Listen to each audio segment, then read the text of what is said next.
You guys are the worst. Stripping me naked. Unbelievable." As she shouted, my boss started hitting me with her fists.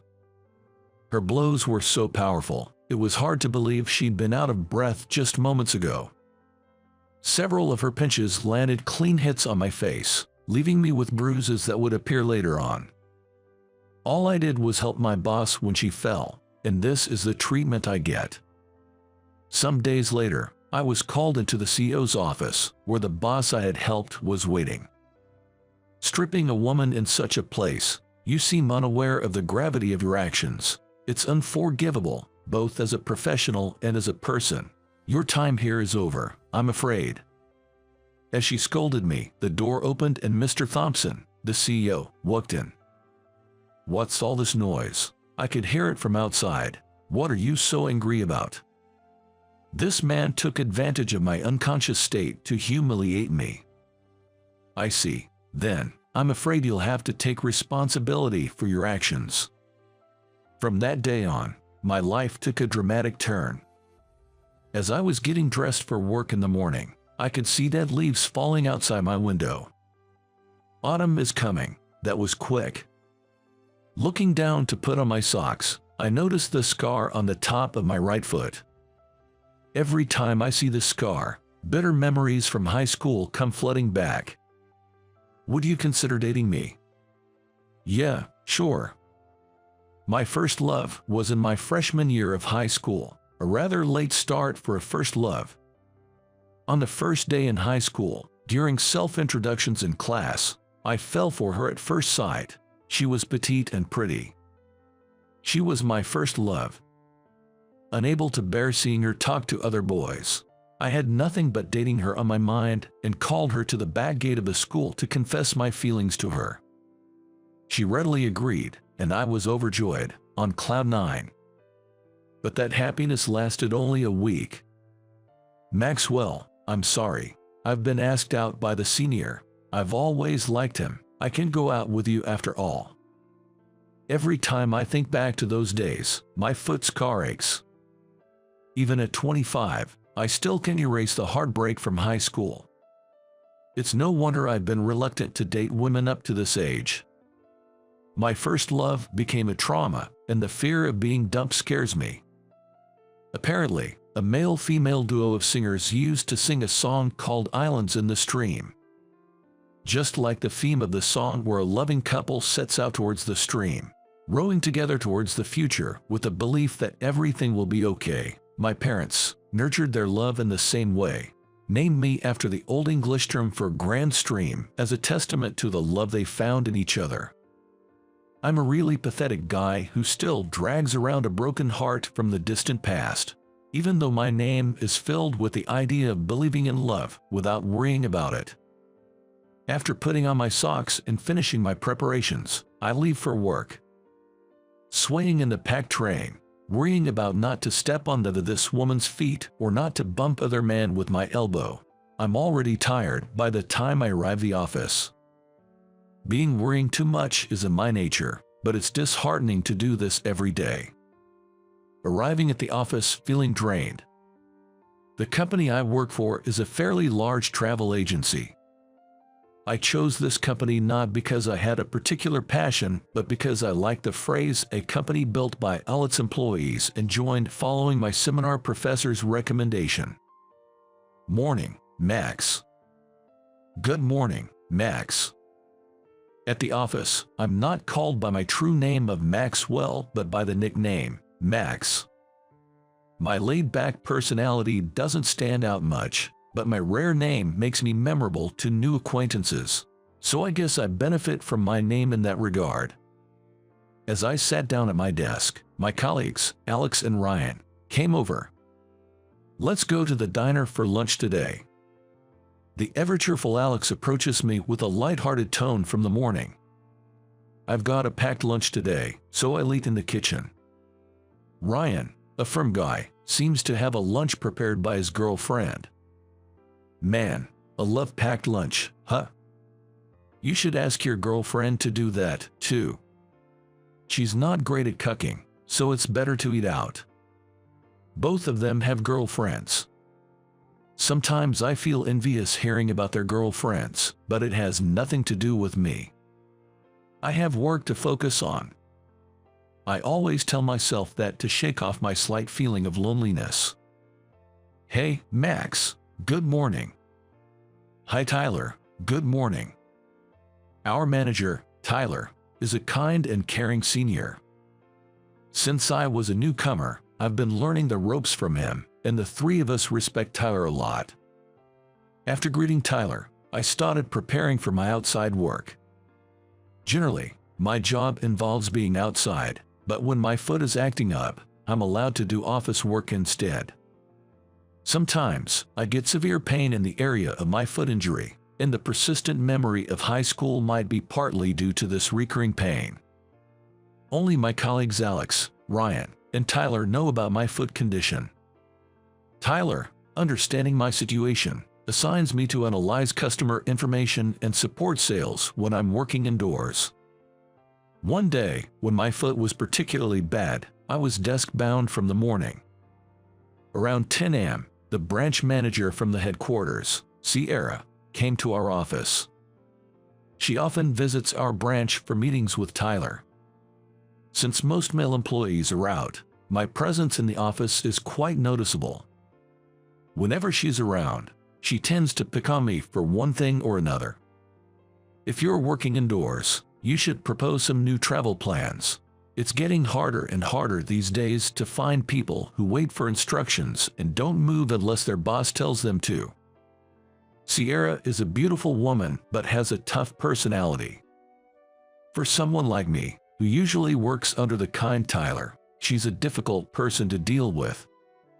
Sierra, what do you think about including the senior citizen tour I've been working on in this winter's campaign? I believe it's turned out to be quite interesting. Our colleague, Brandon, is trying to impress Sierra with his idea. He's competent, but his self-centered nature and lack of empathy are off-putting.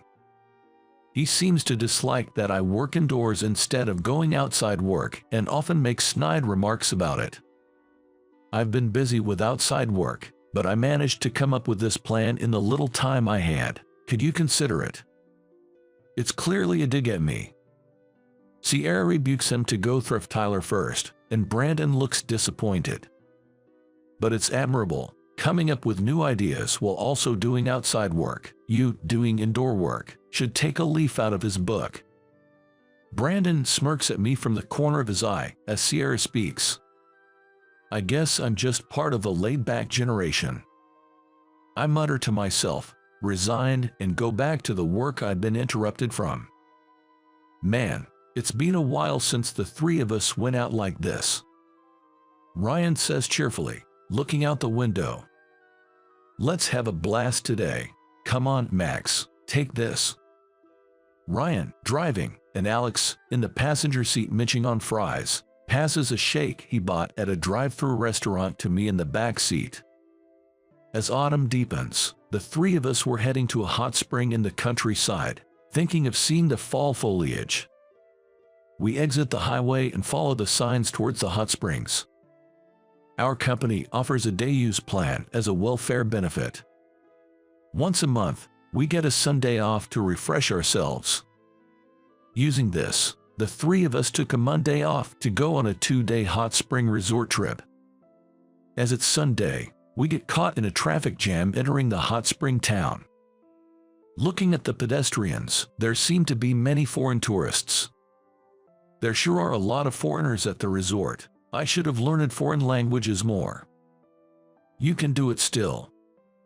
I can't think of anything new anymore. You're good, fluent in French. Alex, who studied engineering, has been struggling with guiding the increasing number of foreign tourists lately. Ryan, a French literature graduate, has no trouble with that. It's unusual, coming to a travel company from an engineering background. Wouldn't you have been better off at a manufacturer or something? Well, I considered it, but I wanted a job that involves interacting with people. Maybe it's just my personality. In our company, people with a science background are rare. If it's the right job for you, isn't that what matters? While we were having that conversation, We arrived at our destination, the hotel. This hotel is a hidden gem among many hot spring resort hotels.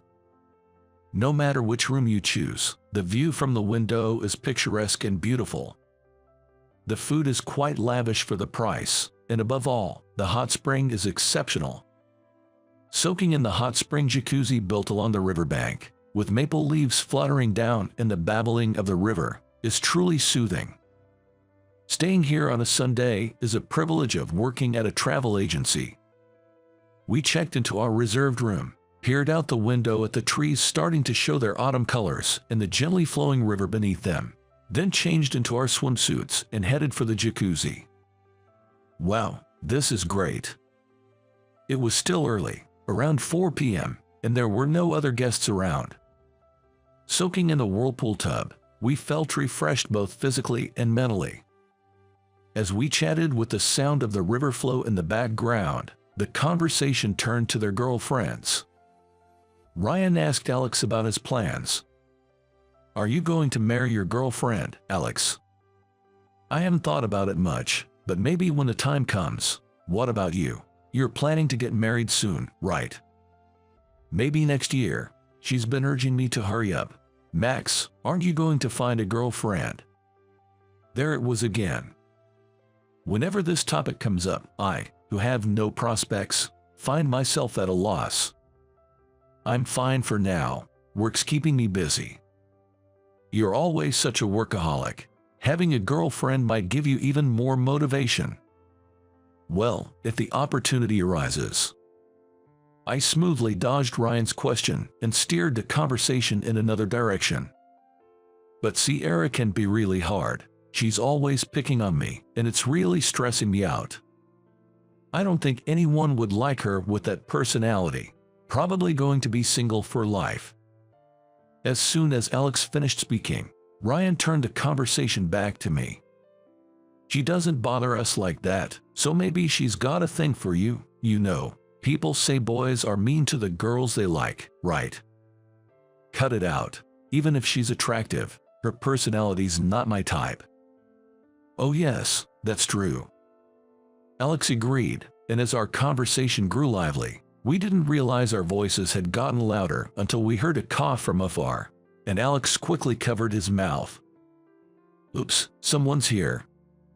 Ryan whispered quietly, mindful of the neighbors. Making noise could get us mentioned on the internet and cause trouble for this hotel. Being sensitive to customer complaints due to our line of work, we decided to keep our voices down. After a long soak in the jacuzzi, we started feeling a bit lightheaded and decided to head back to our room. As we exited the hot spring, we stopped in our tracks at the sight of a woman's back. "Isn't that Sierra?" Alex whispered, and upon closer inspection, it was indeed Sierra. We quietly returned to the tub and waited for Sierra to walk away. "Why is she here?" "Oh, that was Sierra who coughed just now, wasn't it?" The warmth drained from my body as Alex spoke. "Did she hear our conversation?" I said, and we all looked at each other, unsure of what to do next. After about 10 minutes, thinking it was probably safe now, we cautiously left the tub and started walking down the corridor. As we headed back to our room, careful not to run into Sierra, we noticed someone leaning against the wall ahead. As we got closer, we realized it was Sierra. We were debating whether to pretend we hadn't seen her and turn back when Ryan suggested we should at least greet her, so we approached her. But just as we were about to speak, Sierra suddenly collapsed in front of us. We rushed to her side and called out to her. "Sierra, are you okay?" Shaking her and calling out, there was no response. I called out again, "Can you hear me?" And when I put my ear to her mouth, she wasn't breathing. There was no movement in her chest to indicate she was breathing either. Realizing the severity of the situation, I quickly asked Alex for help. "Alex, go get an AED." "Okay, got it." I remembered that during the COVID-19 pandemic, we were taught that chest compressions alone could be sufficient. though normally CPR would include both chest compressions and rescue breaths. In my neighborhood association, we regularly conduct disaster drills, and being one of the younger participants, I often attend these drills where I learned life-saving techniques, including this guidance.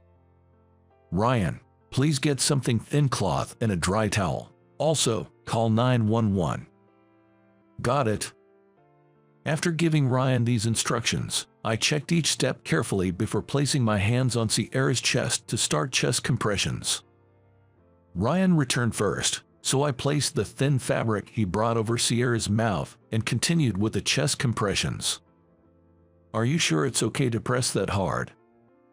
Yup, it's okay. It won't mean anything unless it's done with this much force continuously. Ryan was worried seeing Sierra's body moving up and down, but I was sweating and panting from the effort, especially after coming out of the hot tub. Hey, I got it. Alex had brought back the borrowed AED and was watching my chest compressions. I checked Sierra's breath again, but there was still no sign of her breathing returning. It's no use, let's use the AED. I hurriedly told Alex to open the AED as I undid Sierra's clothes. This is... Both Ryan and I, and Alex holding the electrode pads, were taken aback. Spread across Sierra's beautiful body, just out of the hot tub, were scars from burns. Regaining my composure, I took the electrode pads from Alex, placed them in their proper positions, covered the exposed skin with a towel, moved Ryan and Alex aside, and turned on the AED. After the voice instructions finished, I resumed chest compressions immediately. It looks like she's breathing. At Ryan's voice, I removed the thin cloth from her mouth, and indeed, Sierra had started breathing again. Yes. Alex cheered as Sierra woke up. Can you hear me, Sierra? As I shouted, she looked at me and tried to sit up. Good. It seems you're going to be okay. As I expressed my relief, Sierra noticed her clothes were undone, quickly covered herself, and started yelling at us. You guys are the worst. Stripping me naked. Unbelievable. She began hitting me like a child. As Alex and Ryan tried to intervene, but Sierra wouldn't stop. Several of her pinches landed clean hits on my face, which later turned into bruises. The commotion attracted the hotel staff and guests, creating a huge scene with a crowd forming around us. Sierra, what are you doing? Then I heard a familiar voice from among the guests and turned to see Tyler walking towards us. He pulled Sierra away from me as the paramedics arrived. Ryan explained the situation, and the paramedics took Sierra and Tyler to the hospital. Why is Tyler here? Was he here incognito? As we watched the two of them being escorted to the ambulance by the paramedics, the three of us just stood there dumbfounded. 2 days later, when I arrived at work, Alex and Ryan were already there, and Alex spoke to me in a low voice. That was quite a mess, right? Never expected Sierra and Tyler to be there. Then Ryan mentioned that Tyler was off today. He called this morning, said he's taking the day off, and that any documents due today should be handled by Max. Really? That document has so much data, there's no way I can finish it by today. Guess there's no helping it. I'll give you a hand for 2 days' worth of lunches. With a grin, Alex nodded and started working on the document. I'll settle for 3 cans of coffee.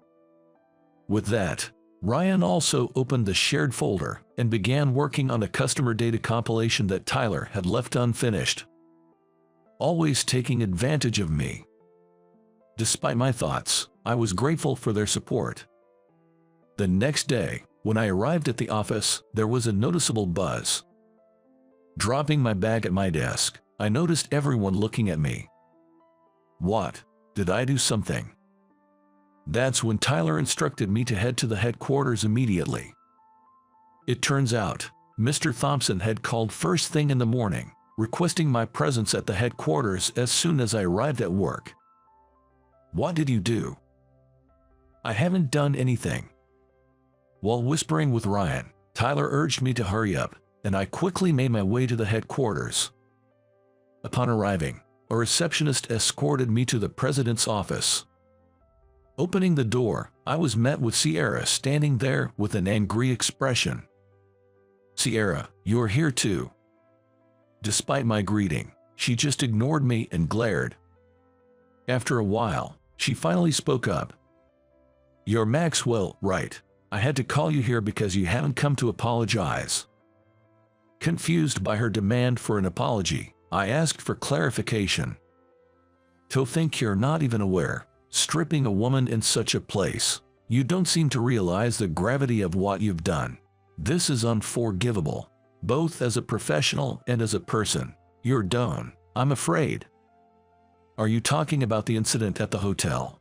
I thought you were in danger, so I—" "Shut up, making excuses as a man. How pathetic." As she was scolding me, the door opened and Mr. Thompson entered the room. "What's all this noise? I can hear it from outside. What are you angry about, Sierra?" This person took advantage of my unconscious state to humiliate me. Before I could explain the misunderstanding, Mr. Thompson interjected. "Hold on, Sierra. Maxwell was trying to help you. Tyler was there too, and even the paramedic said his quick response was crucial." Mr. Thompson's stern reprimand seemed to calm her down. "Maxwell, I'm truly sorry. Sierra is my only daughter, born when I was over 40, and it seems she's been brought up a bit spoiled. This is my fault, and I'm ashamed. Please forgive her." "What? Sierra is the daughter of Mr. Thompson?" Surprised, I looked at her, and she appeared to be on the verge of tears. "But you saw my body." "But I covered you with a towel, so no one else saw." As I explained, she burst into tears. When I asked Mr. Thompson, "What's the matter?" he began to speak in a soft voice. When Sierra was just 5, she tried to help her mother by reaching for a kettle, but she accidentally knocked it over, causing severe burns on her stomach and thighs. Though the scars had faded over the years, they were still noticeable when she was naked. As a result, she had been too scared to go to the beach or pool and had never been in a relationship due to fear of her scars being seen. The scars had made her wary of love, and she threw herself into her work as a distraction. It's pitiful, really. Between you and me, I promoted her to a managerial position, hoping it would make her work more fulfilling. That was my decision. Then Sierra addressed Mr. Thompson. "I don't want to be a manager. I know I don't have the capability for it. Everyone is wondering why I was promoted. I'm already at my limit." She broke down crying, leaving both Mr. Thompson and me at a loss. Whenever I visit the branch, I see Tyler and Maxwell working happily, and I couldn't help but feel envious. I wanted to work like that too, but given my position, I had to be strict. Tears streamed down her face unabated. "You said it yourself, didn't you, that you hated me?" "Yes, I'm disliked by everyone, and the executives say I'm all about appearances. With a body like this, I can't even get married. My only option is to work hard." Saying so, she collapsed onto the sofa and burst into loud tears. "Sierra, so that's why you were working so hard. If only you had told us sooner." "How could I possibly say that? I know how you feel, Dad. I can't just say I can't do this job anymore." Her crying intensified. "I'm sorry, Sierra. It's my fault for not realizing how you felt. I truly am sorry." Mr. Thompson apologized, placing a hand on her back. Seeing Sierra, who was always so strong, crying like a baby, shocked me. After watching her cry for a while, I felt an urge to comfort her and sat down in front of her. "Sierra, do you know what this is?" I took off my sock and showed her the scar on my right foot. "When I was in high school, I confessed my feelings to a girl and was dumped within a week. I was so frustrated that I kicked a wall repeatedly and broke a bone. After that, I couldn't play soccer, which I love. I was so afraid of getting dumped that I still haven't been with a woman. Lame, right?" As I began to share my story, She looked up from her tears. "This car is smaller than yours, Sierra, but sometimes it causes me intense pain. That's why I sometimes ask Tyler to let me work indoors. The pain of a physical injury combined with emotional scars can be quite tough," I said with a light smile. "Everyone has their own scars, they just don't talk about them." Hearing this, she apologized through her tear-stained face. "Was that the reason you were in the office when I was around? I'm sorry. I thought you were just skipping outside work." "I should apologize too. I never considered that you were being strict because you were holding back. I misunderstood you, Sierra. It's ironic though, how we both became timid about relationships for different reasons." "Indeed, it seems we're quite alike." Sierra and I ended up laughing together. We then apologized to each other again. I apologized for my lack of consideration, and she for jumping to conclusions and causing a scene, for the embarrassment and panic she felt, and for not being able to thank me for helping her. And then, we shook hands, making amends. Watching us, Mr. Thompson spoke with a smile. "It's good that you both cleared up your misunderstandings. However, Maxwell still needs to take some responsibility." "Responsibility?" Confused, I listened as Mr. Thompson suggested I come to the headquarters. Apparently, Tyler from the branch had mentioned how my support for clients was highly valued and trustworthy. Mr. Thompson then proposed that I come to the headquarters to lend my support. But I explained that the high client satisfaction was not just due to my efforts, but thanks to everyone at the branch. Mr. Thompson seemed disappointed, but also pleased, acknowledging that I understood the company's ethos. "How about supporting my daughter then? What if you were to become my son-in-law? It seems you two are quite similar, after all." "What are you saying, Dad? That's so sudden." Caught off guard by the turn of events, I found myself finding her pretty as she blushed and retorted at Mr. Thompson. A year after the incident at the Hot Springs Resort, I was holding a modest wedding ceremony with family and close colleagues. My partner was Sierra, the former branch manager whom I once disliked. The reason is, Sierra is currently the section manager of the branch we're in. She's now the manager at our branch because, after the incident in the president's office, she pleaded with Mr. Thompson to return to a regular employee position. Unable to demote a branch manager directly to a regular employee, Mr. Thompson compromised by making her a manager at the branch. And it was Tyler who got promoted to branch manager at the headquarters. A well-deserved promotion recognized by the executives for his abilities. But Sierra didn't care about any of that. She was happy working with us every day. After reconciling in the president's office, Sierra and I met several times, agreeing to stop being timid about relationships and to acknowledge our weaknesses while encouraging each other to take a step forward. One day, I asked Sierra about that hot spring trip. She explained that the Hot Spring Resort Hotel was a place of healing for her, and she often visited alone. That day, she and Tyler went to discuss a new project for the travel agency, aiming to come up with a plan that would ensure the survival of the branch amidst company downsizing due to economic hardship.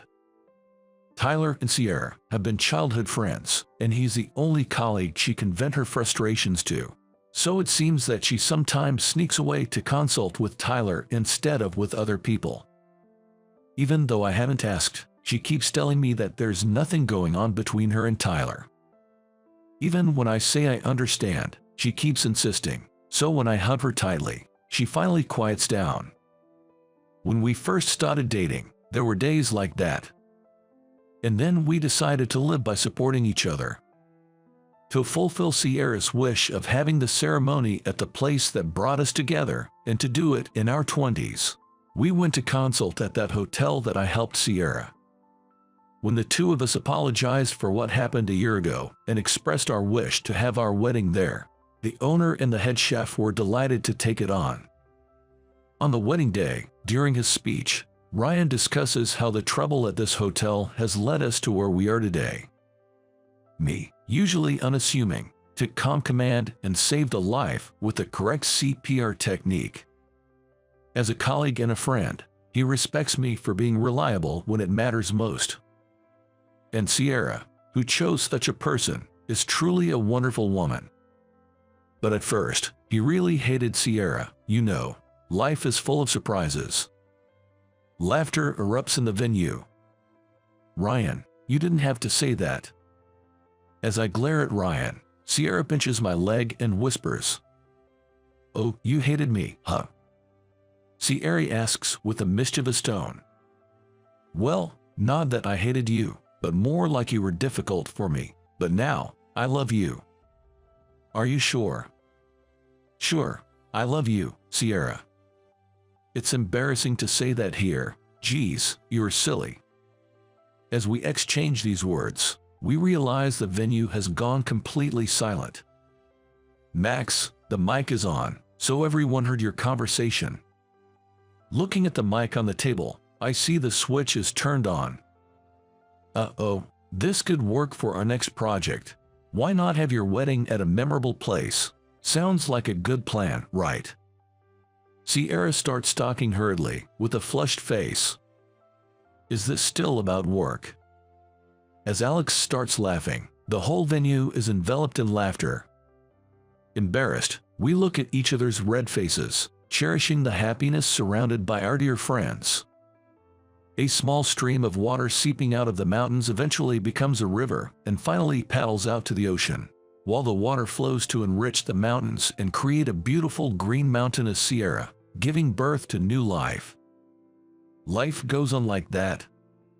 Thinking this in my heart, I firmly grasp Sierra's hand under the table. Do you think you've become some kind of superhero? Emerging from the shadows, Chris sneered as he looked down on us, flustered. Beside me, Sherry, surrounded by 5 gang members, was trembling in fear.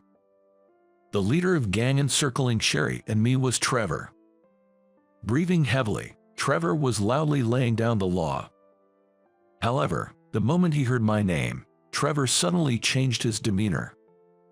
Confused by Trevor's unexpected reaction, Chris raised his voice, attempting to incite an attack on us. But irritated by Chris, Trevor turned his back on us and glared at Chris, who was arrogantly standing behind. Unaware of my relationship with Trevor, Chris must have thought he could use the gang to harass me. And because of this, Chris, who had overstepped his bounds, ended up cornering himself into a dire situation. My name is David. This year, at 36, I have a somewhat unusual background. During my student years, convinced I had no allies, I clashed with others daily. Though sometimes mocked for my height, no one could match up to me, the strongest. Of course, I've had some trouble with the law. Only the police officer, Kevin, genuinely worried about me. You need to be kinder to people now that you're an adult. Kevin always looked out for me, calming me down whenever I caused trouble. It was Kevin who introduced me to the military, a path I had never considered during my uncertain future. After enlisting, confident in my physical abilities, I was recognized by my superiors and underwent special training and various experiences. Reevaluating my life, I worked hard to study, something I had never done before, hoping to be of some use to others. Years later, having risen to a position where I was in charge of a unit, I was assigned to a special forces team. Longing for a normal life after completing numerous missions, I retired from the special forces and took a job at a regular company. The company I joined was a small foreign trade firm, dealing directly with international transactions and mainly mediating between companies. Occasionally, I have to deal with individuals who can show their faces in broad daylight, which is why Mr. Thompson, president of my company, knowing my background, hired me also as a bodyguard. Never a fan of formalities, I found the daily routine of wearing a suit and working on a computer ill-suited to me. Yet, this mundane daily life felt fulfilling in its own way. I had no complaints about my job, except for one unbearable aspect. It was Chris, my younger, taller boss.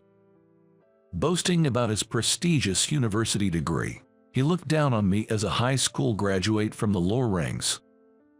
Chris's attitude was infuriating. "Hey, you're a high school grad, right?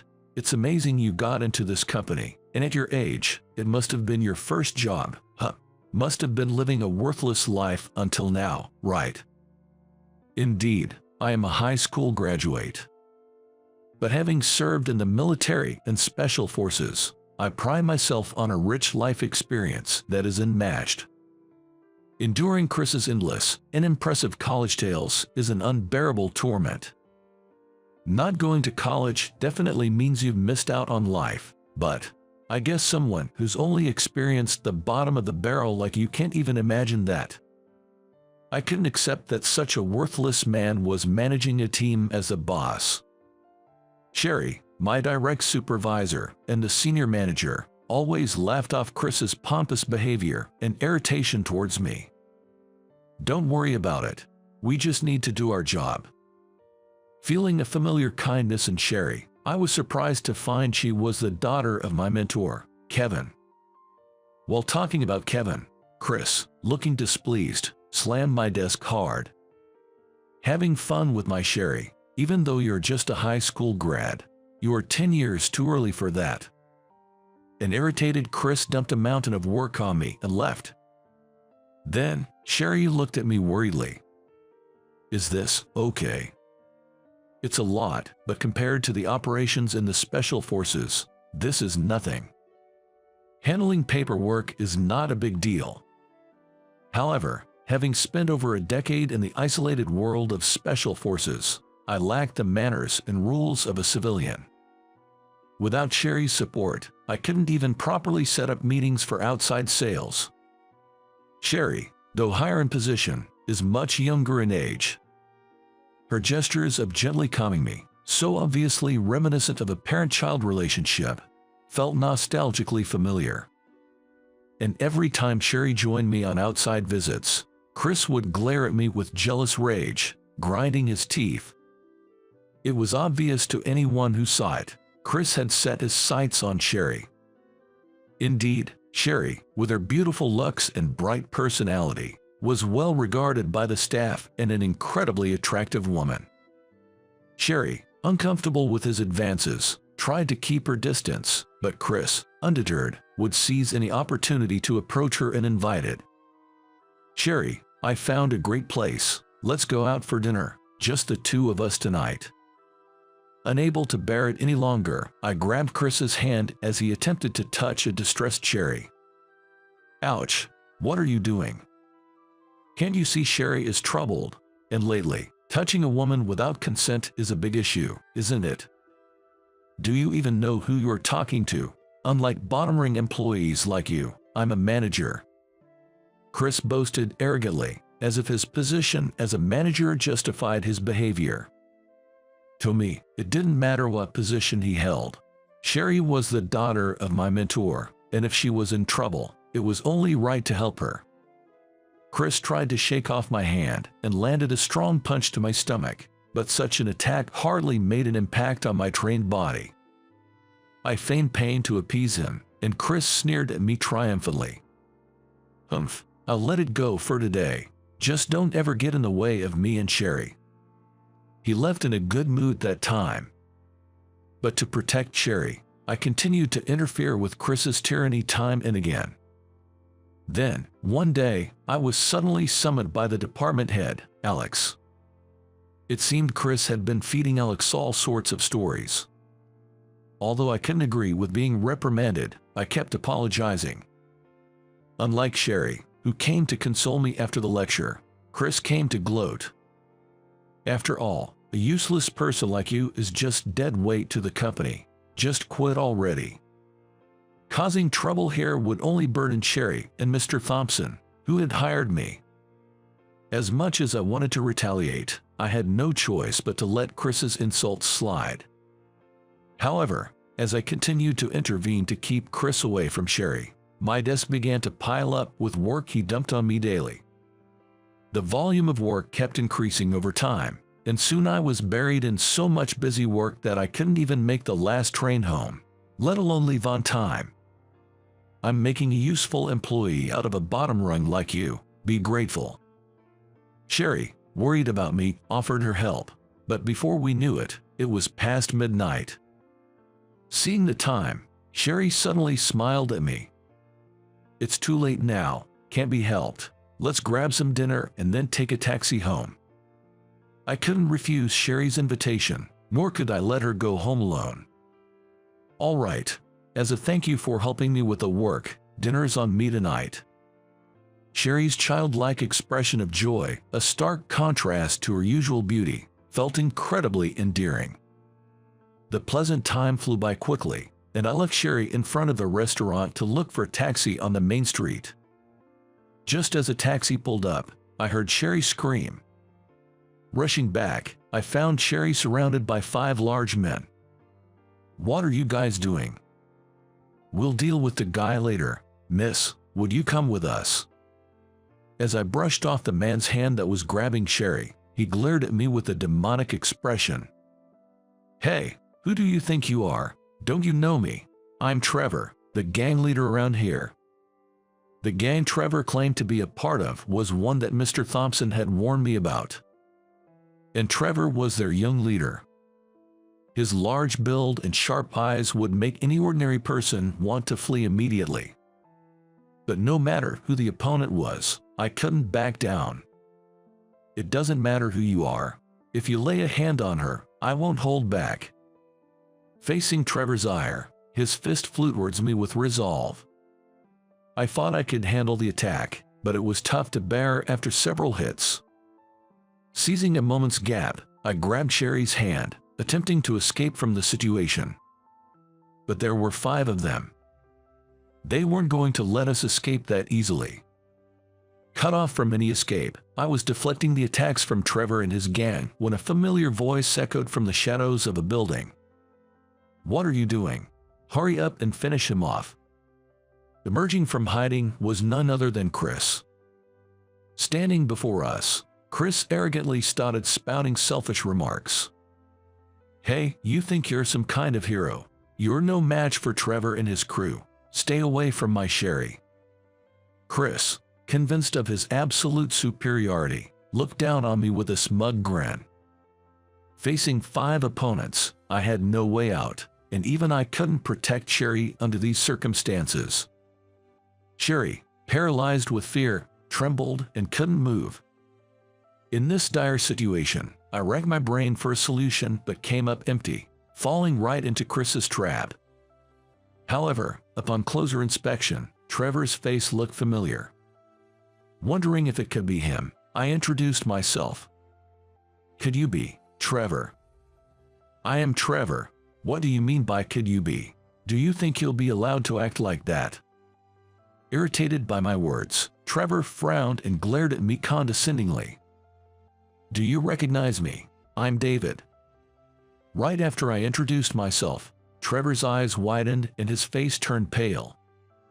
Then, in a panic, Trevor started apologizing profusely, despite being in the middle of the road.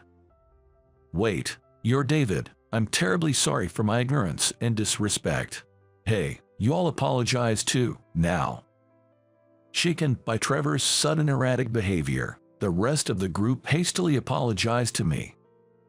Sherry, stunned by Trevor's bizarre actions, managed to stop trembling from the shock.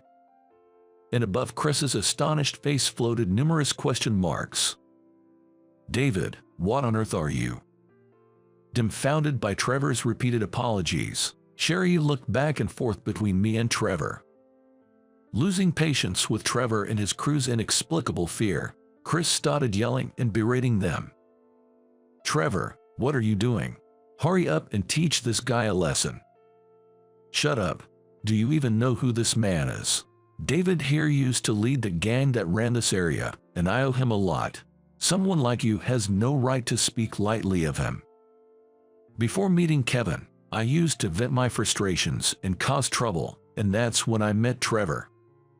Trevor suddenly came to me, who was undefeated at the time, wanting to be my disciple.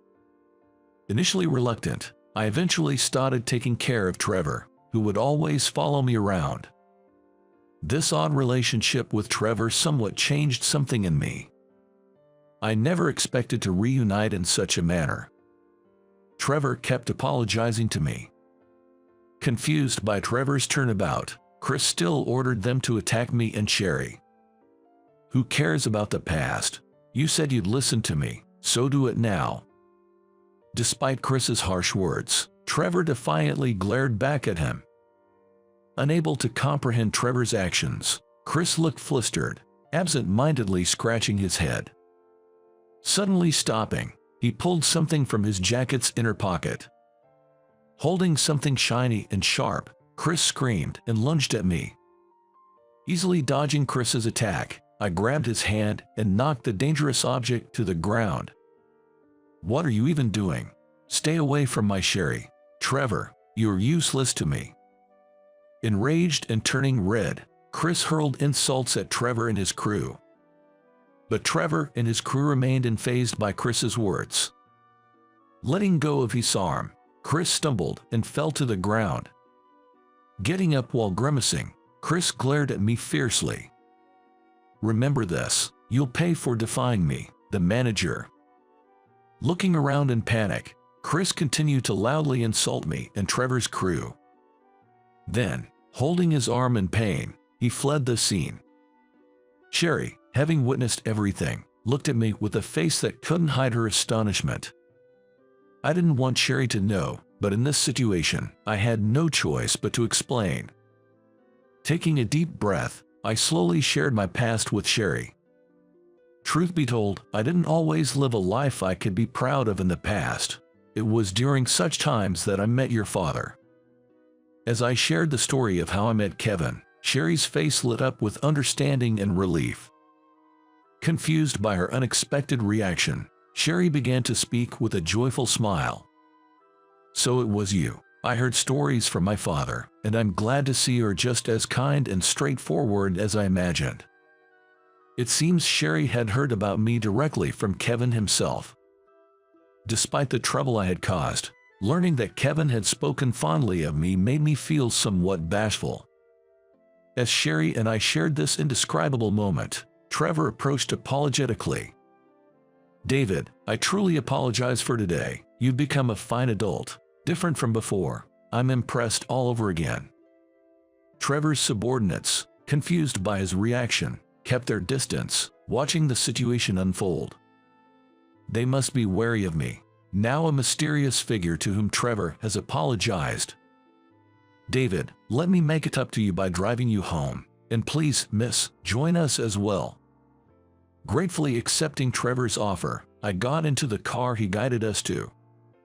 As I relaxed, thinking this was a moment to catch my breath, Sherry looked at me with sparkling eyes. David, I don't know the details, but you were in some incredible places, weren't you? Do you have amazing muscles or something? Even after retiring, I haven't skipped my daily training routines. With a body fat percentage of 5%, my physique, maintained through consistent training and exercise, even after my special forces days, is indeed extraordinary. Sherry's fascination with muscles seemed to erase any fear she had from being attacked earlier. Though the conversation took an unexpected turn, I was relieved to see Sherry's spirits lifted. After ensuring Sherry's safe return home, Trevor also drove me to my place. As we were about to part ways, Trevor stepped out of the car to speak to me. David, if there's anything I can do for you, just let me know. And about that Chris, it seems he holds quite a grudge against you. The information Trevor shared about Chris was astonishing. But now, I had proof that Chris couldn't boast about being a manager anymore. The next day, I was greeted by a visibly irate Chris as I arrived at work. Immediately upon seeing me, he grabbed my suit and looked down at me with a glare.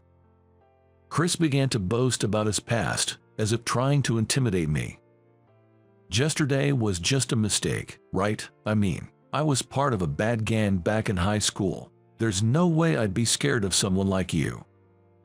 It seems Chris met Trevor through a senior's introduction during their college years, but from the way Chris refers to him, they don't seem to be on equal footing. More likely, Chris was somewhat of an underling to Trevor. Despite this, Chris boasts about having Trevor as his protector, looking down on me with a complacent smile. Fed up with Chris's attitude, I shrugged off his grip and made a call, leaving my phone on speaker. "Trevor, are you available right now?" "Yes, always happy to hear from you, David." Chris, taken aback by Trevor's unusual tone, froze with wide eyes. He hadn't expected me to call Trevor. Ignoring the stint Chris, I continued the conversation. "About what happened yesterday, that was all true, right?"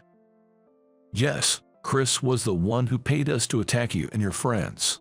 His reckless behavior, pretending to be a gang leader, has been quite a nuisance." Chris, panicked by Trevor's statement, tried to end the call immediately, but several employees had already arrived at the office. He found himself under the cold, disdainful gazes of those around him. "This is a lie. I don't know anything about this. David must be forcing him to say these things." As Trevor continued to expose Chris's actions, Chris turned pale, covered his ears, and collapsed to his knees. Trevor was furious at being called a liar, and he berated Chris over the phone. Upon hearing the commotion, Mr. Thompson appeared. After learning of Chris's misdeeds from nearby employees, Mr. Thompson sighed deeply and looked at Chris with disdain. "Chris, is this true?" "Well, this is, As Chris tried to mumble an excuse, Mr. Thompson pressed him for an answer. Resigned, Chris, his face gone from pale to white, apologized to Mr. Thompson. Mr. Thompson, looking wary, addressed Chris, who was barely able to voice his apology. "You're apologizing to the wrong person, aren't you?" I understand. David, I'm sorry." Chris, seemingly still not fully convinced he should apologize to me, swallowed his pride and offered an apology. Not only did Chris's scheme fall through, but he was also stripped of his managerial position on the spot by Mr. Thompson. Moreover, surprisingly, Chris was demoted all the way down to a regular employee, possibly due to Mr. Thompson's decisive action. Days after the apology incident, Chris, having finally realized his unwarranted behavior, completely stopped his unreasonable demands and arrogant attitude towards his juniors. However, for some reason, whenever Chris caught my eye, he would stop, back away, and flee. It was rare for Chris to initiate a conversation, but that day, he approached me with a nervous yet somehow smug expression, reminiscent of the old times. "David, you're a high school graduate, right? Can you speak French?" It seemed Chris had received a call from a client I was in charge of, who could only communicate in French. Chris probably assumed that, because I was a high school graduate, I wouldn't be able to handle communication or consultations in French. However, thanks to my diligent studies before joining the Special Forces, I could easily speak French, so there was no issue. After smoothly concluding the discussion with the client, the surrounding employees looked at me with admiration, leaving Chris dumbfounded. Speaking French was nothing out of the ordinary for someone with my Special Forces background, but it seemed to have taken everyone else by surprise. Isn't this normal? No. Did I do something strange again? For me, who had spent a significant amount of time abroad, such skills were to be expected.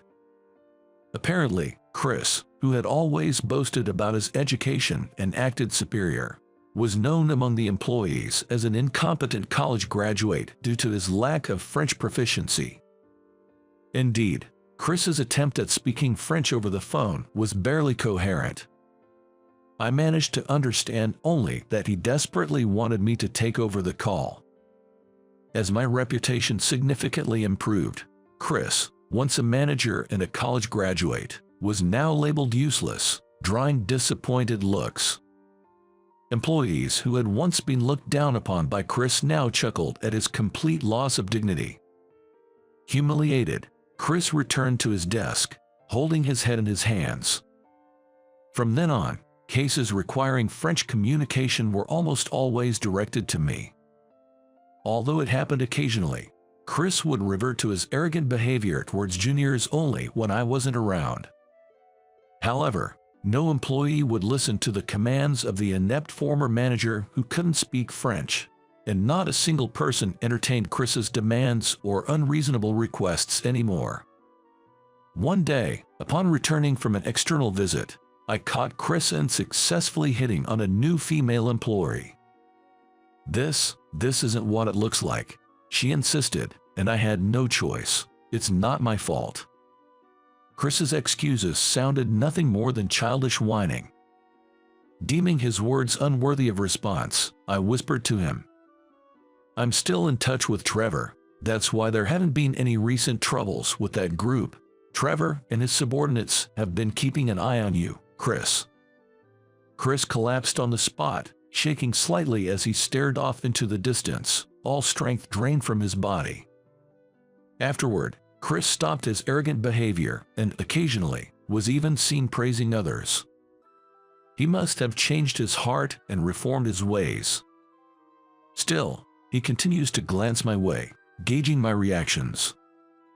Every time our eyes meet, his face contorts and he breaks into a cold sweat. Years have passed since I started working at this company, and although Sherry has since married and left, I was promoted to manager. And now, Chris is the chief. He has completely changed his ways and become considerate of those around him. Chris has become a dependable member of my team. Having met Kevin and seen people like Chris come to realize their mistakes, I've grown to believe that the world could be a better place if more people did the same. Having witnessed the darker side of humanity during my time in the Special Forces, my modest dream is for human conflicts to cease. It might seem naive for someone my age, but Kevin and Sherry always took my fanciful ideas seriously. I continue to maintain a friendly relationship with Kevin's family. While I may not be capable of much, if I can change even a few people's perspectives from looking down on others, I'll have made good use of my experiences." She looked a bit worried, lowering her voice. "Repaying debts must be tough, right?" And then she gave me a smile. Her smile seemed almost pitying to me. "My name is Jack Anderson. I'm turning 45 this year." "All right, you look good today." I spoke to Sunny, the parakeet who seemed to be lacking energy yesterday. Its feathers were glossy. "Think you can come out in front of the visitors today?" As I spoke further, Sunny chirped in response. Taking it as a yes, I smiled and took it out of the cage, leading it to the free-range area. The glass-walled free-range area is designed to prevent birds from crashing into the glass by using colorful stickers and hanging plants and mobiles from the ceiling, offering a panoramic view of the park. My wife, Sophia, walked into the cafe where anybody can play with rabbits, and my middle school daughter, Olivia, was battling with pony droppings. I could hear the complaints about the smell, which made me chuckle a bit. My elementary school son, Mike, was not helping at all, just running around the park. This is Anderson Family Petting Zoo, a small petting zoo I run. The park features playgrounds for children, petting areas with goats and ponies, a cat cafe, a rabbit cafe, and our famous gelato ice cream shop. And this bird cafe is a recent addition, my favorite spot. Looking around the park, my face breaks into a smile. Hard to believe it was on the brink of bankruptcy about 20 years ago. As I reminisced, Sophia looked over and waved at me. Though she had a few more laugh lines, she looked the same as she did 20 years ago, triggering my memories. Back then, I was a high school senior, dating Sophia. It was a place where a 45-minute drive would get you to the city center, but back then, with only a bicycle as my means of transportation, it felt like the middle of nowhere to me. There was a high school within a barely manageable biking distance, and most of the local kids went there. Sophia and I were childhood friends from elementary school, So growing up together almost like siblings, the idea of dating felt strangely out of place. One day during my senior year of high school, my father fell sick, and the financial state of the park, which had been his responsibility, came to light. The park didn't seem to attract many visitors, and it was in much more debt than I had thought. It seems that debts were covering expenses like employee salaries and animal feed. Learning about this situation, my mother suggested closing the park, which was a shock to me. I begged her to wait and felt out of sorts from that day on. Even if I were to take over, I was still a high school student. I knew nothing about managing a business, and I at least wanted to graduate from high school. During this troubled time, Sophia was there for me. She was concerned about my lack of energy and was always by my side. Sophia and I used to play in the park a lot when we were in elementary school. The employees treated us like their own children and were very fond of us. When I shared the situation of the park and my father's condition with Sophia, she took it very seriously and offered her advice. Sophia, who had been pretty since elementary school with her well-proportioned face, had grown into a mature and beautiful woman with clear eyes by the time she reached high school. Sophia was beautiful and always there for me gently, and before I knew it, I was in love with her. I confessed my love to her in front of the rusty bell in the center of the park. Sophia chuckled and said, "Let's clean up this bell together. I don't want this bell to be the bell of my memories of Jack's confession of love to me." I remember I was confused as to what was going on because he said that before answering my confession. Then, turning to face me, she said earnestly, "I never imagined things would turn out this way with Jack, but watching you ponder over the park recently, I started to think you were so cool. I was very embarrassed and shy to be told in such a serious manner." Then Sophia said, "I love this park too and don't want to lose it. I thought that Jack's actions to take care of this park is kind of wonderful," and she playfully stuck out her tongue. Her gesture was so adorable that I couldn't resist and gave her my first kiss, even though we had just become lovers. From then on, Sophia and I started dating. Being friends from elementary school, our relationship hasn't seen any dramatic changes. After confessing my love to her, I declared to my parents that I wanted to take over the park. My mother decided to hold the fort as the representative until I graduated from high school. Naturally, the main topic between Sophia and me became the park's reconstruction, and far from sweet romance, we often clashed. I loved the interactive aspects of this park. That's why I wanted to continue targeting children and keep it going as it was. I was conservative. But Sophia thought differently. She argued that the number of children was decreasing, leading to fewer customers. Therefore, she insisted that we should target young people, the elderly, and the local community. Our initially hesitant arguments heated up over time, eventually leading to incessant fights. Then one day, Sophia, who had been saying we'd work together on the park's reconstruction seriously after graduating high school, decided to change her path and go to college. I lashed out at Sophia. I called it a betrayal. She was abandoning a nearly bankrupt park to go to the city. Sophia denied it. She said she just wanted to broaden her perspective. She was desperate to learn about management and help the park. But I, who had thought we'd rebuild the park together after graduating, couldn't shake off the feeling of being betrayed. I became indifferent when it came to discussions about rebuilding the park, and I didn't want to hear Sophia's opinions, so I neglected our communication. On the other hand, Sophia, who had made a sudden change in her plans, started studying hard. As a result, the opportunities for Sophia and me to meet naturally decreased. I think our relationship naturally faded away. Without talking much to me, Sophia went off to the university she got into in New York. The sense of loss I felt from Sophia's absence was immeasurable. Even without much conversation or seeing each other, Just knowing Sophia was in the same town made me feel less lonely. But then, Sophia left the town. Feeling lonelier than I expected, I tried to contact Sophia several times. But then I realized I couldn't go on like this. I rejected Sophia's opinions without having a solid stance of my own, and I labeled her forward-looking decision to attend university as a betrayal. And now, for me to want to reach out to Sophia after all this time, even harboring a faint hope for reconciliation. Only after losing Sophia did I realize that such an idea was utterly unacceptable. I started to take action to rebuild the park. From that resolution, 4 years went by. It was about 20 years ago from now. I received an invitation to the high school reunion. Almost everyone in town had left for jobs or further education. The reunion was planned as a milestone for those who had gone to college to celebrate their graduation, and the venue was a stylish restaurant in the city center, an hour's drive away.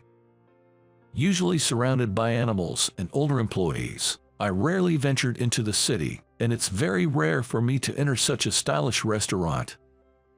I remember being a bit nervous and hesitant to enter. At the same time, I was excited at the possibility of meeting Sophia. My purpose for attending the reunion was because I wanted to see Sophia. We hadn't been in touch for all 4 years. I was nervous, wondering what kind of woman she had become. I mustered up the courage and opened the door to the restaurant. My eyes immediately caught sight of Sophia. Sophia, dressed in a light pink dress, was an incredibly beautiful woman, to put it modestly. She was beautiful in high school, but going to the city must have polished her even more. For me, who had been doing nothing but work in the countryside, she was dazzlingly bright. I chatted with classmates I hadn't seen in a while. While it was enjoyable, I felt a bit tired and settled into a corner seat. Next to me, a flash of pink caught my eyes. It was Sophia, in her pink dress. She cheerfully started a conversation with me. "Long time no see, how have you been?" Then I vaguely responded, like, yes, well. I imagine I must have looked very insecure and unreliable. Sophia looked a bit worried and lowered her voice. "Must be tough dealing with a debt repayment, isn't it?" Then, she gave me a smile. Her smile seemed almost pitying to me. My spirits began to sink, but somehow I managed to hold on midway. Surely, if it were me back in high school, I would have felt so dejected that I might have just stormed out of there. But I was different now. I responded with a beaming smile to Sophia, who gave me a slightly troubled grin. "Well, I don't know." When I said that, Sophia looked a bit puzzled. Then, I extended my right hand towards her, as if asking her for a handshake. "Stop by the park next time you're back home." Sophia stubbornly did not stop by the park when she returned home. Several years after an awkward breakup, Sophia, who is stubborn according to her mother, has decided not to show up at the park while she is studying at the university. Her mother tells Sophia that the current situation at the park is improving, but she says, "I am going to enjoy it after graduation." Then I was going to surprise Sophia by rebuilding the park before she graduated from college. I'm so sorry for what I did when in high school. I was being childish. I think I've grown up more than I was 4 years ago. So I hope you'll come to the park someday. I said everything that I wanted to say and left the venue. Sophia was left there, stunned. When would Sophia come? I imagined the look on her face when she would visit the park. With a positive mindset, I headed home. To my surprise, Sophia visited the park the day after the reunion. My attitude had left her restless, unable to stay put. Sophia, who found me cleaning around the park, stared at me with her large eyes, even larger than usual. And the first thing she muttered was, The parking lot, it was full. Her voice trembled, unable to tell if she was happy or shocked, which made me laugh unintentionally. Yes, there's an event today. Hearing that, Sophia looked around the park curiously. There were so many cars, but nobody is around. To Sophia's plain, simple question, I replied, "Everyone's getting changed over there right now." I pointed towards a building to the right of the reception. It's usually a play area for kids on rainy days, with toys and picture books. Getting changed. Sophia tilted her head in confusion, and just then, people in various outfits started pouring out of the building, scattering throughout the park. And as if on cue, photographers began snapping photos of them. A girl with silver curls struck a pose next to the pony pen. The sound of shitters echoed in response. Over there, in front of the bell I named the Bell of True Love, a couple was posing, and the sound of shitters echoed there as well. Seeing Sophia looking bewildered, I explained, "Today, we're hosting a cosplay event." Hearing this, Sophia muttered, "Cosplay." It seemed like her thoughts were still catching up. After Sophia left the town for college, the first thing I decided to do was to tidy up the neglected areas. The park is about a 45-minute drive from the city center. It was supposed to be a park where people could take a short drive with their kids on a day off. But lately, the park had been neglected, and upon closer inspection, I found that the sign guiding people to the entrance had fallen over. This is no way for people to come around. No wonder only regulars come here these days. I wanted this park to be a place where everybody can casually come with anybody if feeling like going out for a bit. We started with a small place and worked our way up. Mowed grass near the entrance and installed new signage. Although it was a simple sign, I've always been good at art, and the finished sign was lavishly praised by the local ladies. I thought it turned out quite lovely myself. Next, I turned my attention to the rusty bell where I had confessed my love to Sophia. I wondered if I could turn it into an attraction of some sort. It was a bit embarrassing, but this was where I gave her my first kiss. I wanted to make it a romantic spot if possible. After refurbishing and beautifying the bell, one of the employees suggested, "This is great. Why not call it the Bell of Love or something?" So, I named it the Bell of True Love and came up with the tagline, "Couples who kiss here will be bound together forever." This then got featured in a statewide information magazine. And that's when the turning point came with a phone call. "Would it be possible to take wedding photos at your park? We'd also like to feature them in our brochure." I was as stunned as if I had been hit on the head by this inquiry from a wedding venue. Was this what Sophia meant when she said she wanted to attract young people? I agreed to host the wedding photo shoot, only ensuring it wouldn't stress the animals.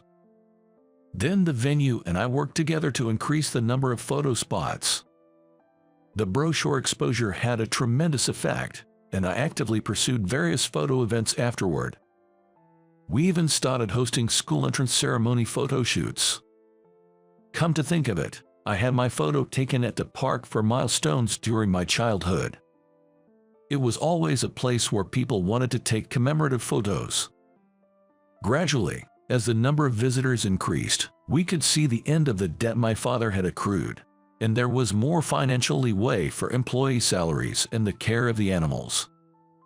I briefly shared how things got this way with Sophia. Sophia listened intently to my explanation throughout. And when I finished, tears welled up in her eyes rapidly. As I was taken aback, Sophia hugged me softly. When I was stumped by her sudden hug, Sophia said, "You did a great job on your own." I felt like crying too. It was not alone. The longtime employee helped me by researching current trends, and my parents supported me by accepting my reform proposal willingly. Plus, the mowing and the road maintenance couldn't be done without help of many people in town. Indeed, the park's reconstruction was a result of the entire community's collective effort. People in town helped me, partly because they saw me changing signs and mowing grass by myself and were impressed, but mostly because of my father's influence. My father has always truly loved this town and was passionate about the beautification of the town as well as the park. He was a volunteer firefighter and actively helped out during festival days. As a child, I couldn't understand why he put so much effort into things that didn't bring in money. But no good deed goes unrewarded. What my father was doing came full circle and came back to the park and then to me. I've come to want to give back to the town, just like my dad did it, and that's what I built. Feeling a bit embarrassed, I wriggle out of Sophia's embrace and point to a building. It's a glass-enclosed structure, much like a sunroom. This area is mild and snow-free in winter. Yet, the town's elderly, active in summer, tend to stay indoors during the winter months. I wanted it to be a place where people have a rest and enjoy chatting in the building when taking a stroll in cold winter. It was a greenhouse-like building that I built with this in mind. Eventually, we could plant lots of plants and maybe even have small animals spend some time there. As I shared this dream with Sophia, her eyes sparkled brightly. While studying business at university, I too started to dream of giving back to our community someday. That led me to take on 2 part-time jobs. And guess what one of them was? Sophia said with a playful grin. With no hints, I was at a loss. As I pondered, Sophia, still smiling, revealed a cat cafe. I was working at a cat cafe, the cafe where anybody could play with cats. How about letting the cat loose in that greenhouse? Sophia suggested further, and what if we had more, like rabbit cafes or other animal-themed cafes? Wouldn't it be amazing for everyone to relax in spaces dedicated to their favorite animals? Feeling overwhelmed by the scale of her vision, I hesitated. We certainly don't have the budget for all that, causing Sophia to pout in displeasure. Quickly shifting back to her playful demeanor, she teased, and the other part-time job I had was at. As I waited for her to continue, she said with a burst of smiles, Gelateria, ice cream shop. It was popular with lines out the door. I desperately asked the manager to teach me the recipes because I thought this is the one to bring back to town. How impressive, and you're always so proactive. But surely, the manager didn't because the recipes must be a trade secret, right? As I pointed this out, Sophia flashed a V sign, beaming with satisfaction. Guess what? I got permission to open a second branch right here in my hometown. I'm truly impressed by Sophia. She's always been proactive and full of innovative ideas. But then, I questioned, that's incredible, but how does that help fund animal cafes in the park? Sophia's smile quickly turned to an exasperated frown.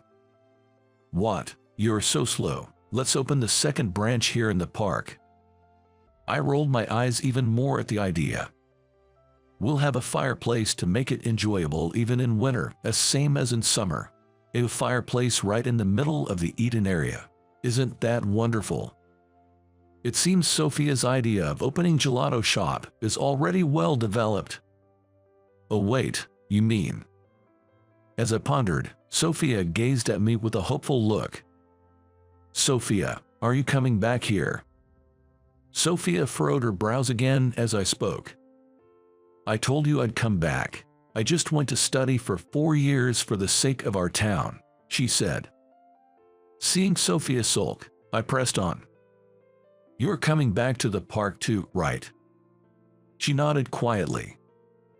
I mustered up some courage. Would you come back to me as well? Though I tried to be brave, my words came out ambiguously. Sophia seemed to sense the same ambiguity. What do you mean by that? Sophia's moist eyes pierced from me. Come on, you tell me. Leaning a little closer to me, Sophia spoke in a sultry tone. What do you want with me? I gulped. Faced with Sophia's rapid questions, I made up my mind. Please, Would you be my girlfriend again and support this park with me? As I said this, I extended my right hand. I remember this scene from an old TV show. A man goes up to the woman and confesses his feelings to her, extending his right hand. If her answer is yes, she takes his hand. If no, she just doesn't and says I'm sorry, that kind of thing. It probably lasted less than a second, I think. But for me, that time felt incredibly long, as if my heart was about to leap out of my mouth. And then, my right hand was wrapped in a soft one. Of course, it was Sophia's hand. Yes, I'm so happy. I want to give back to this park and this town, with you for sure. When I looked up, Sophia was crying. Tears were falling from my eyes, too. Sophia's hand that I let go of when in high school because of my sneaky thoughts. This time, I won't let it go. As I was immersed in these emotions, I sensed Sophia's confusion. Looking around, Sophia and I were surrounded by photographers. Surprised, my tears retracted. As someone working behind the scenes at a cosplay event, I had been caught up talking with Sophia and neglected the event. Feeling guilty and anxious, a woman in a valiant heroine's costume with blonde hair took Sophia's hand. Where we were taken to, without our thoughts catching up, was in front of the bell of true love. Kiss here for the first time and you'll be bound together forever. I heard the slogan I had come up with from somewhere, and I gave her a kiss for the second time. I pleaded with the photographers not to post it on social media. Oops, I got lost in the memory there. Before I knew it, almost 30 minutes had passed. The elderly are early risers. I need to get ready quickly, or the customers will start arriving. I hurriedly headed towards the gelato shop. "One muscat, please." As I told the woman, she turned around and said, "That'll be $4.50 with the employee discount," presenting her palm. It was my wife, Sophia. While I was lost in my memories for 30 minutes, Sophia had finished up at the Rabbit Cafe and started getting the gelato shop ready for opening. I got the gelato and take a bite.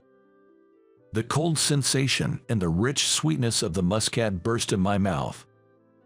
This is really good. Only 2 more weeks. Too bad it's only for a limited time. I'm sure we'll have a lot of customers today. When I say this to Sophia, she frowns. I can't wait for this period to be over. Sophia's gaze shifts towards my belly. I make an awkward face and pinch the flesh on my stomach. Sophia, although exasperated by my gesture, smiles. In 2 weeks, we'll have the sweet potato parfait, so no time for me to lose weight, I say with a grin, and Sophia glares at me. The popular winter-only menu item is a sweet potato parfait, hot sweet potatoes and cold gelato on top. I was worried gelato wouldn't be popular in winter, but we have customers who even come just for this dessert. Thanks to Sophia's seasonal gelato creations, our sales have been very strong all year round. As I'm smiling at the rich sweetness of the gelato, the shop door opens forcefully. "It's not fair, Dad. I want some gelato too." That's our daughter, Olivia, causing a fuss. $4.50. Sophia, with her palm outstretched mercilessly, and Olivia, tugging at my sleeve. Olivia had been a big help since the morning. As a reward, I placed some coins in Sophia's hand. I'm tired. I'm definitely not taking over the park after this. Olivia, eating her gelato, sits on a bench. "Aren't you guys tired too? You were patrolling the town last night, right? I can't believe it. All that work and no pay." Hearing this, Sophia and I look at each other and smile. Olivia looks bewildered. "You'll see someday." As I say this, Olivia's expression becomes even more puzzled. Patting Olivia on the head, I say, "All right, it's time to open," and step out of the gelato shop. The slightly chilly air pierces through my body. Today, Anderson Family Petting Zoo will surely be filled with many smiling faces again. The animal cafe that Sophia envisioned started with a cat cafe and gradually expanded to include a rabbit cafe and recently, the bird cafe I always wanted to open. I love parakeets. These cafes don't charge an entrance fee. We want the townspeople to use it as a casual place to chat, only paying for their drinks. But thanks to the regulars who visit every day to care for the animals lovingly, the business is doing well. Of course, we have no shortage of visitors from outside the town coming specifically to see their favorite animals. The many rules we set for the animals' sake are strictly followed by all visitors, and when the animals are tired, they can rest in the back. In the central plaza, children play, and depending on the pony's mood, people flock to the pony riding experience. The animals' houses are set to a comfortable temperature all year round, and it's a place where you can have fun even on rainy days. I think this park has become a place where everybody can casually come with anybody if feeling like going out for a bit. This space I dreamed of has expanded. Now not only locals, but also school children from neighboring towns use it annually for field trips and excursions. I enjoy guiding them, thinking that maybe one of these kids will become a future employee. It's a space where families, employees, townspeople, and people of all ages enjoy themselves with smiles. Standing in front of the bell of true love, I murmur, I wonder if I am able to manage to give something back. Then, Sophia's voice comes from nearby. Yes, you are. It seems she was next to me while I was getting sentimental. Am I taking good care of you as well, Sophia? To this, Sophia turns to me with a beaming smile. I almost instinctively go in for a kiss, then remember it's early morning. Sophia, who didn't miss my behavior, quietly chides me. You did last night, didn't you? Making me blush. It was after a patrol last night. Even though we've been married for 15 years and it's been over 40 years since we met, I still find my wife incredibly dear. Looking up, I see the townspeople in the distance. The first visitors today will be Ryan and Karen. It's going to be lively, I murmur to myself. My lips relax into a smile. Today is bound to be another fun day. I'm Mason. As I work now, I think to myself. I ponder how truly happy it is to see a family together, all smiles. I was raised by a single mother. It was just the two of us. I've heard that my parents divorced when I was 1 year old. My mother worked while leaving me at daycare, but once I started elementary school, she began working from morning until late at night. I can understand now that we were quite poor back then. For breakfast, it was usually cereal, snack bread until Mom came home, and at night, we often had a pasta with tomato sauce. The occasional fried egg that came with it was a treat. Meats like steak were really occasional, but every meal my mother cooked was delicious.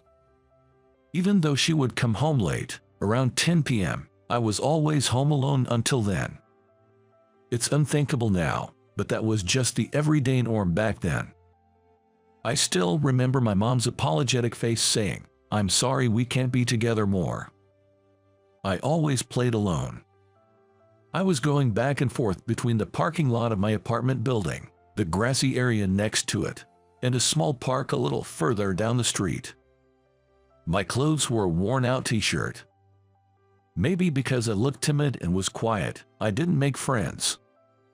But I think it was good that I didn't have any friends. I couldn't have played like everyone else. After school, everyone would often gather at the local candy store, buy snacks and drinks, and then eat them at the park. I had no allowance to buy such things. I could not have joined a group anyway. There were times I felt lonely. But as a child, I understood it was just the way things were.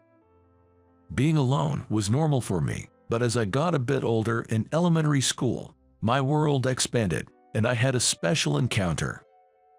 Walking down one of the back alleys from my house, I saw a dog with a beaming smile in the yard of a house, wagging its tail at me. How cute! I muttered to myself, stopping in my tracks. As I kept watching, the dog wagged its tail even more and started barking excitedly. Then, I noticed a lady, about my mom's age, sitting nearby, whom I hadn't seen before. When she noticed me standing there, she asked, "Oh, who do we have here?" I was surprised to see someone there and found myself at a loss for words. Then the lady said, "It seems Buddy is happy to see you. Want to come over?" Wanting to get closer to the dog, I nodded yes. The lady then said, "Come on in. Buddy is gentle. He won't bite. He loves being petted," she told me with a smile as I cautiously approached the dog. I tentatively reached out to pet the dog. As I did, the dog sat down, wagging its tail, and seemed delighted to be petted. Then the dog sat down, wagging its tail excitedly as I petted it. From that day on, I started visiting Buddy. On days when the lady wasn't gardening, I somehow felt I shouldn't go into the yard, so I just waved at Buddy and went back.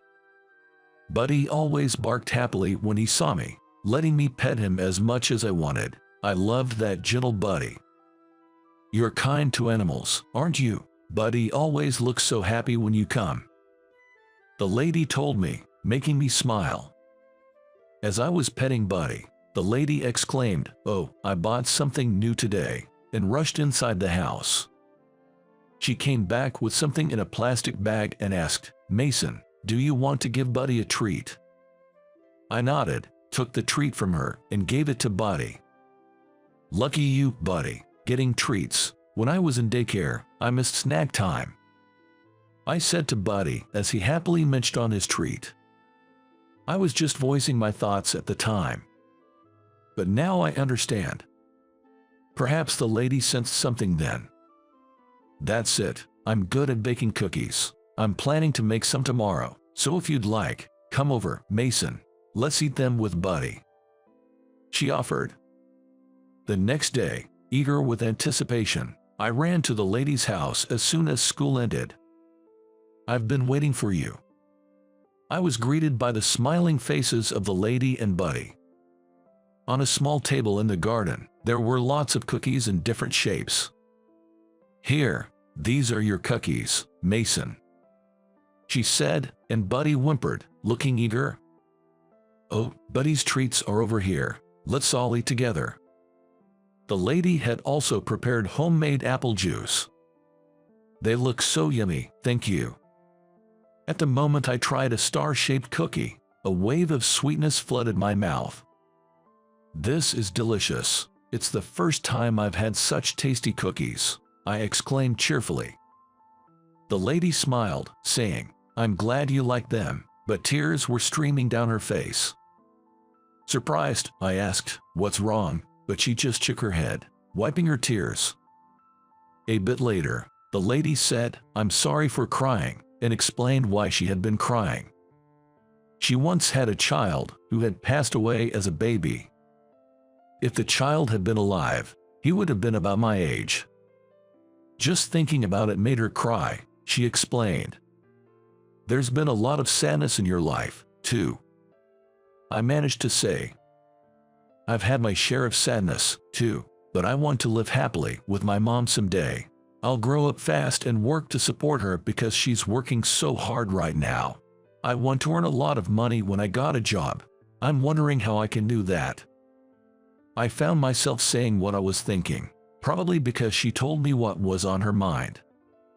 Despite my sudden outburst, the lady seriously considered my question.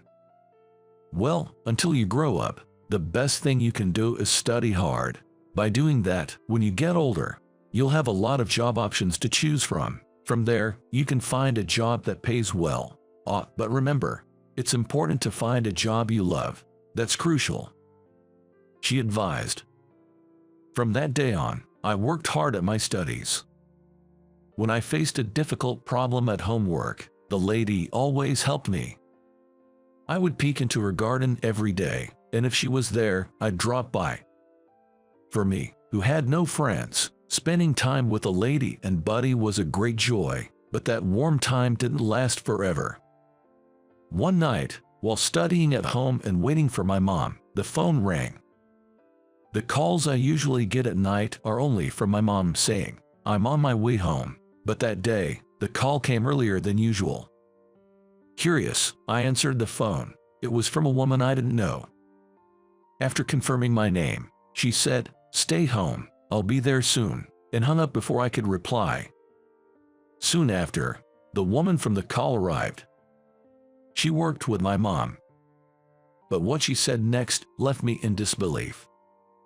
"Your mom has collapsed. Let's go to the hospital together." With that woman, I headed to the hospital. Arriving at the hospital and sitting on a long bench in the waiting area, a doctor came out of the treatment room. "Where's Mom?" When I asked, the doctor squatted down to make eye contact and said, "It seems your mom has collapsed from exhaustion. She must have worked very hard, so let's let her rest quietly for now." That's what he said. He didn't say it in so many words, but I somehow understood what it meant at that moment. My mother had passed away from overwork. After that, I was taken by strangers and put into temporary care.